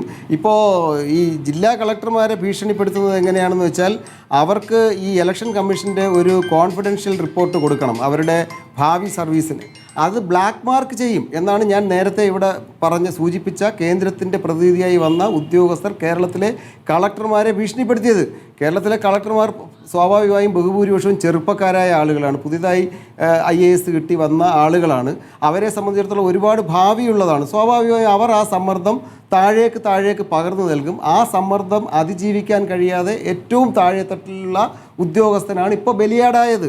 ഇത് മുന്നിൽ കണ്ടുകൊണ്ടാണ് ഇന്നലെ ഞങ്ങൾ കേന്ദ്ര തെരഞ്ഞെടുപ്പ് കമ്മീഷന് തന്നെ കത്തയച്ചു. പക്ഷേ അവരൊന്നും ഇത് ചെവിക്കൊള്ളാൻ തയ്യാറല്ല. മറ്റ് ഉത്തരേന്ത്യൻ സംസ്ഥാനങ്ങളെ പോലെ ഇവിടെയും എന്തും അടിച്ചേൽപ്പിച്ച് കളയാം എന്നാണ് ഇവർ ധരിക്കുന്നത്. അത് നമ്മൾ വകവെച്ചു കൊടുക്കാൻ പോകുന്നില്ല. നിയമപരമായും അല്ലാതെയും സംഘടനാപരമായും ഞങ്ങൾ യോജിച്ച് തന്നെ ഒറ്റക്കെട്ടായി നിന്നുകൊണ്ട് എന്ത് വന്നാലും ചെറുക്കുക എന്ന തരത്തിൽ തന്നെ ഞങ്ങൾ പോകും. BLOമാരോടൊപ്പം കേരളത്തിലെ സർവീസ് സംഘടനകളെല്ലാം ഉണ്ട്. അവർക്ക് എന്ത് ബുദ്ധിമുട്ട് വന്നാലും അവരോടൊപ്പമുണ്ട് എന്ന് അറിയിക്കുവാനും ഞാൻ ഈ സന്ദർഭം ഉപയോഗിക്കുന്നു. ആത്മഹത്യ ഒന്നിനും പരിഹാരമല്ല. ആത്മഹത്യ അല്ല നമ്മുടെ മുന്നിലുള്ള വഴി. നമുക്ക് പോരാട്ടത്തിൻ്റെ നിയമപരമായും അല്ലാതെയുമുള്ള പോരാട്ടത്തിൻ്റെ വഴികളുണ്ട്. അതിന് കേരളത്തിലെ സർവീസ് സംഘടനകൾ അവരോടൊപ്പമുണ്ട്. ശരി അനുരാജ്, ഇപ്പോൾ കേരളത്തിലെ സാഹചര്യം ഒരു വ്യത്യസ്ത സാഹചര്യമാണ് എന്നുള്ളത് വ്യക്തമാണല്ലോ. ഇപ്പോൾ തദ്ദേശ തെരഞ്ഞെടുപ്പ് അടുത്തിരിക്കുന്ന സാഹചര്യം കൊണ്ടാണ് സംസ്ഥാന സർക്കാർ ഇവിടെ പ്രതിപക്ഷവും ഭരണപക്ഷവും ഒരുമിച്ചാണ് കോടതിയെ സമീപിച്ചത്. ഇപ്പോൾ പാടില്ല എന്ന് പറഞ്ഞിട്ടുള്ള ആവശ്യം മുന്നോട്ട് വെച്ചത്. അപ്പോൾ ഒരു മറ്റ് സംസ്ഥാനങ്ങളെ പോലെയല്ല, മറ്റൊരു സാഹചര്യം കേരളത്തിലുണ്ട്. അതിൻ്റെ അപ്രായോഗികമായ വശങ്ങൾ ഇപ്പോൾ നേരത്തെ നമ്മൾ കളക്ടറുടെ ഭാഗത്ത് കോഴിക്കോട് കളക്ടറുടെ ഭീഷണിപ്പെടുത്തുന്ന അല്ലെങ്കിൽ ആ തരത്തിൽ സമ്മർദ്ദം ചെലുത്തുന്ന ചില ശബ്ദരേഖകൾ നമ്മൾ കേൾക്കുന്നു. അതിന് മുൻപ് അവർക്ക് ആ സമ്മർദ്ദം ഉണ്ടായി എന്നാണ് മനസ്സിലാക്കേണ്ടത്. ഇവിടെ ഇപ്പോൾ ഇത് പ്രായോഗികമല്ല എന്നുള്ള കാര്യത്തിൽ അഭിപ്രായ വ്യത്യാസമുണ്ടോ അനുരാജിന്?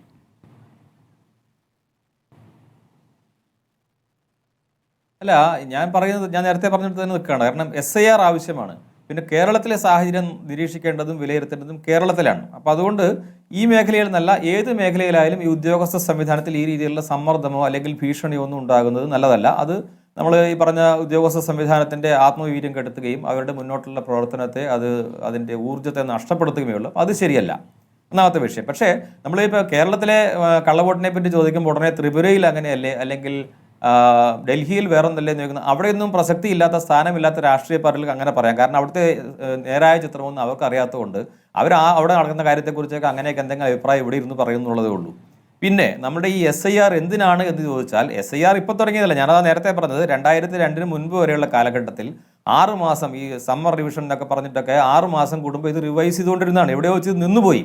അപ്പോൾ അത് നിന്നുപോയപ്പോഴാണ് ഇപ്പോൾ പറയുന്ന പല പ്രശ്നങ്ങളും അതിലേക്ക് വന്നു ഇപ്പോൾ പല കള്ളവോട്ടിനെ കുറിച്ചും അല്ലെങ്കിൽ വോട്ടേഴ്സ് ലിസ്റ്റിൽ അർഹരായ ഇതിൽ ശരിയായ വോട്ടർമാരല്ലാത്തവർ ചേരുന്നു എന്നൊക്കെ പറയുന്നത്. നമുക്കറിയാം പലതരത്തിലുള്ള ഫോംസ് ഉണ്ട്. നമ്മളിപ്പോൾ ഒരാൾ മരിച്ചു കഴിഞ്ഞാൽ അത് നമ്മൾ വോട്ടർ പട്ടികയിൽ നിന്ന് അവരെ ഒഴിവാക്കാൻ ഒരു ഫോമുണ്ട്, അല്ലെങ്കിൽ ഒരാൾ മറ്റൊരു സ്ഥലത്തേക്ക് താമസം മാറിയാൽ അത് രേഖപ്പെടുത്താനും അറിയിക്കാനുള്ള ഫോമുണ്ട്. ഇത്തരം പ്രവർത്തനങ്ങളൊന്നും നമ്മുടെ കേരളത്തിൽ ഉൾപ്പെടെ പല സ്ഥലത്തും നടക്കുന്നില്ല. അത് നമ്മുടെ വോട്ടർമാർക്ക് അതിനെക്കുറിച്ച് അവയർനെസ് ഇല്ലാത്തത് കൊണ്ട് കൂടിയാണ്. അതുകൊണ്ട് ഇത് വോട്ടർമാരുടെ കൂടെ ഉത്തരവാദിത്തമാണ് ഈ വോട്ടേഴ്സ് ലിസ്റ്റ് ശുദ്ധീകരിക്കപ്പെടുക എന്നുള്ളത്. ഇത് രാഷ്ട്രീയ പാർട്ടികൾ മാത്രം തീരുമാനിക്കേണ്ടുന്ന ഒന്നല്ല. അതിൽ സ്വാഭാവികമായിട്ടും തെരഞ്ഞെടുപ്പ് കമ്മീഷനും അതിൻ്റെ ഉത്തരവാദിത്തമുണ്ട്, ഉദ്യോഗസ്ഥ സംവിധാനത്തിനുമുണ്ട്, ഭരണ സംവിധാനത്തിനുമുണ്ട്. അതൊക്കെ നിറവേറ്റാൻ അത്തരം സംവിധാനങ്ങൾ ശ്രമിക്കുകയാണ്. അപ്പോൾ അതിനകത്തുണ്ടാകുന്ന പ്രശ്നങ്ങൾ ചൂണ്ടിക്കാണിക്കുകയും അത് പരിഹരിക്കുകയും വേണം. പിന്നെ മറ്റൊന്ന് നമ്മൾ മനസ്സിലാക്കേണ്ടത്, ഇപ്പോൾ 85% ഫോംസ് ഇവിടെ വിതരണം ചെയ്തു എന്ന് പറയുന്നു. അത് തെരഞ്ഞെടുപ്പ് കമ്മീഷന്റെ ഔദ്യോഗിക കണക്കാണെങ്കിൽ അതുകൂടെ നമുക്ക് വിശ്വാസത്തിൽ എടുക്കാതിരിക്കാനൊന്നും പറ്റില്ല. രാഷ്ട്രീയ പാർട്ടികൾ പറയുന്ന കാര്യത്തെ ഗൗരവത്തോടെ നമ്മൾ കേൾക്കണം. പക്ഷേ അതോടൊപ്പം ഈ ഔദ്യോഗിക ഏജൻസി പറയുന്നതും ഒരു വസ്തുതയാണ്. നമ്മൾ അത്രത്തോളം മുന്നേറിയെന്ന് നമ്മൾ മനസ്സിലാക്കണം. അതുപോലെ തന്നെ കുറേ വോട്ടർമാരുടെ ഇത് ലിങ്ക് ചെയ്ത് കഴിഞ്ഞു. അതായത് കൃത്യമായ ഡേറ്റ അവൈലബിൾ ആയിട്ടുള്ള വോട്ടർമാരുടെ ഇപ്പം തന്നെ ലിങ്ക് ചെയ്ത് കഴിഞ്ഞു. നമ്മൾ ഈ ഫോമൊക്കെ വിതരണം ചെയ്യുന്നു എന്നുള്ളതേ ഉള്ളൂ. പിന്നെ അതിനകത്ത് എന്തെങ്കിലും കുഴപ്പമുണ്ടെങ്കിൽ ചൂണ്ടിക്കാണിക്കാൻ ഈ പറഞ്ഞതുപോലെ നല്ല കൃത്യമായ തിരിച്ചറിയൽ രേഖകളുടെ അടിസ്ഥാനത്തിലാണ് ഇത് പറയുന്നത്. അതായത് സ്ഥലത്തിൻ്റെ ആധാരം ഉൾപ്പെടെയുള്ള രേഖകൾ, പല SSLC ബുക്കിൻ്റെ ഫ്രണ്ട് പേജ്, ഇങ്ങനെയുള്ള പല രേഖകൾ കാണിച്ചിട്ട് നിങ്ങൾക്ക് നിങ്ങളുടെ വോട്ടവകാശം ഉറപ്പിക്കാം എന്നാണ് പറയുന്നത്. ആരെങ്കിലും അല്ലാത്തവരുണ്ടോ എന്നാണ്. ഇപ്പോൾ പറഞ്ഞു ആലപ്പുഴ MLA ബന്ധു. ആലപ്പുഴ MLA ബന്ധു അല്ലെങ്കിൽ നേതാവിന്റെ ബന്ധുത്വമോ വോട്ടർ പട്ടികയിൽ ഇടം നേടാനുള്ള അർഹതയല്ല, മറിച്ച് ആ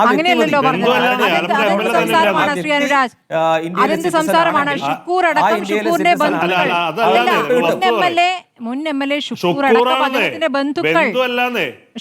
ബന്ധുക്കളും ഉണ്ട്, ഷുക്കൂറുമില്ല ആ പട്ടികയിൽ. അല്ല, ആരോ ആകട്ടെ, ആർക്കായാലും ഞാൻ പറയുന്നത് എല്ലാ ആരോ ആകട്ടെ, ഞാൻ ആ രീതിയിൽ പറഞ്ഞുള്ളൂ. ആരോ ആകട്ടെ, അത് ഉണ്ടാകാതിരിക്കുന്ന പ്രശ്നങ്ങൾ വരുന്നില്ല. കാരണം അത് നോക്കിയിട്ടല്ല, സിറ്റിസൺഷിപ്പ് നോക്കിയിട്ടാണ്. തിരഞ്ഞെടുപ്പിൽ മത്സരിച്ച് ജയിച്ച ആൾ എന്ന നിലയ്ക്കാണ് പറഞ്ഞത്. ഞാൻ പറയുന്നത് ആയിക്കോട്ടെ, അത് ആരോ ആകട്ടെ, ഈ ചർച്ചയിൽ പങ്കെടുക്കുന്ന വ്യക്തിയാകട്ടെ, ഇതിലെ ആൻസർ ആവട്ടെ, നിങ്ങൾക്കെല്ലാം തുല്യമായ അവകാശമാണുള്ളത്. എല്ലാ വോട്ടർമാരും തുല്യരാണ്. അല്ല, തുല്യരാണ്. ആ തുല്യതയിൽ പുറത്താക്കപ്പെട്ടു എന്നുള്ളതാണ് പ്രശ്നം. ആ തുല്യതയിൽ പുറത്താക്കപ്പെട്ടു എന്നുള്ളതാണ് പ്രശ്നം. അത് പേര് ഷുക്കൂറാണ് എന്നതും അതിന്റെ ഗൗരവം വർദ്ധിപ്പിക്കുന്നുണ്ട്. അതാണ് ഇവിടെ ചർച്ച ചെയ്യപ്പെട്ടിരിക്കുന്നത്. നമ്മുടെ സമയം അവസാനിക്കുകയാണ്. വളരെ നന്ദി Shaiju, Shri M Prakashan, Shri VR Anoop, AK Anuraj, Shri S Sajeev ചർച്ചയിൽ പങ്കെടുത്തതിന്.